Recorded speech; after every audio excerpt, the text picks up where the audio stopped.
Hi, I'm Doreen McDaniel, developer advocate for GitGuardian.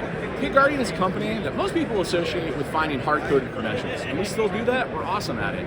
We put out the State of Secret Sprawl report every year. Last year we found over 23.77 million hard-coded credentials added to GitHub Public just in the year 2024. We've been doing that for years. Along the way, we realized we've been really, really good at explaining where secrets are where they're not supposed to be. Secrets being anything that gives you access to another system. You would use that to authenticate it. Think of your API keys, think of your passwords, think of your certificates. All these things that grant access to another system. Well, for humans, we use things like 1Pass and whatnot. For machines, we typically, hopefully, are using vaults, but most of the time, we've been hard-coding them in places. This is a growing problem, not a shrinking problem. What we realized along the way, though, is that these secrets don't exist in isolation. They exist within these networks and these systems. And what we've started doing in the last year is starting to map together the worldview, and that's what you see behind me. There's a map of what this key actually goes to, what's it's consuming it, where it's stored, and what state it's in, as far as if it's been publicly revealed or not, or revealed in plain text anywhere. When you say NHI governance, we're not viewing it from the point of classic IGA or RBAC or that. We're saying the problem is we have treated machines as if they were people that need to have passwords they need to manage, but they're not people. They can't MFA. They can't use some other system. They can't. They don't have fingerprints. They don't have retinas to scan. So what do we do about that? Well, hopefully we move to a world where we don't have long-lived secrets. We issue governed IDs that are treated in runtime for workload request certificates that allow them just to do their little bit of work. And that's a wonderful world I hope we can get to soon. Whimsy standard from the IETF's coming out. Spiffy, I'm a huge Spiffy fanboy from that working group from the cloud native security people.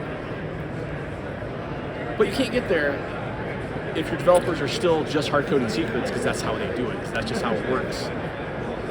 So my dream is to help people inventory their secrets where they live. They're supposed to live inside their vaults. Now we're not copying the secrets, but we're mapping them. So we can say, hey, all of your secrets map to here. So we can very easily say, why does this live in 3 vaults? That's not right. Why is production and staging eating the same database in this particular instance? So you might notice that I haven't tried to define the identity of anything even once, because I don't think we really know. NHI is a wonderfully broad term, but so is human. We haven't solved human governance for this stuff yet. And we're going to have the ongoing challenge of managing non-human identities. But the one thing we know is true of any identity is that in order to do work and work with another system, it needs to authenticate and have some way to securely have that communication back and forth. We have long been the best at finding those secrets. And now we can map where they're supposed to be and where they're not supposed to be. And if we see the world see the world from a secret maps to directly an NHI, then putting a governance model around the world that secret, how it's born, how it life cycles, how it's offboarded eventually, hopefully it's decommissioned at some point, what policies you want it to follow. It doesn't become trivial. I'd never say it's a trivial problem. It's a hard problem, but it's achievable. We're not chasing down who owns the thing. We can help you map that too. We're not trying to force an IGA pattern down your throat. We're saying you can now get a global view of how you've been authenticating between systems at a global scale and start seeing where the patterns emerge. And like, why are you spending money on 3 things you don't need to spend money on? You can just condense down to one system, hopefully. We found that was a problem we've discovered along the way, this idea of vault sprawl. We've been talking about secret sprawl nonstop since 2017. We're one of the people that popularized the term. But vault sprawl is another real big concern.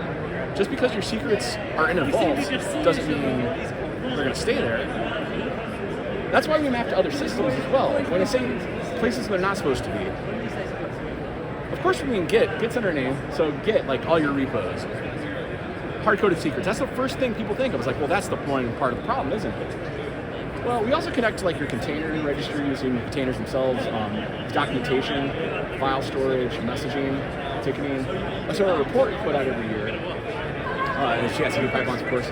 But the report we put out every year, say the secret sprawl report, where that number comes from. Again, it's free, not even gated. You can download a Tor if you want. We found that only 8% overlap between secrets that are found in these systems also appear in the code base. Where are those secrets being living then? Oh, they're probably properly vaulted, but then someone hard-coded it and put it into another system, and now it's no longer being rotated, so why even have it in the vault? Vault sprawl is driving that. Like, I didn't know which vault to put it in. I didn't know which vault to get it out of. I didn't know which instance of that secret to reference, so I just put the hard-coded thing in Jira so the next person could get their work done. So the thing I would love people to ask us, going back, I would love people to come up and say, hey, I got a policy rule set around non-human identities that we've been trying to deal with at scale, but inventory is a real problem. Can you help me get an inventory of my NHIs? And can I hook up my own rule set to it? This is based on the OWASP top 10 for NHI risk. It just came out this year. This is where the conversation starts with policy. So, if you have a policy engine that we would love, or a policy rule set you would love to hook up, or I guess I said that wrong. If you have a policy we would like to hook up and say, hey, how can I govern my non-human identities at scale with my policies? I would love to have that conversation.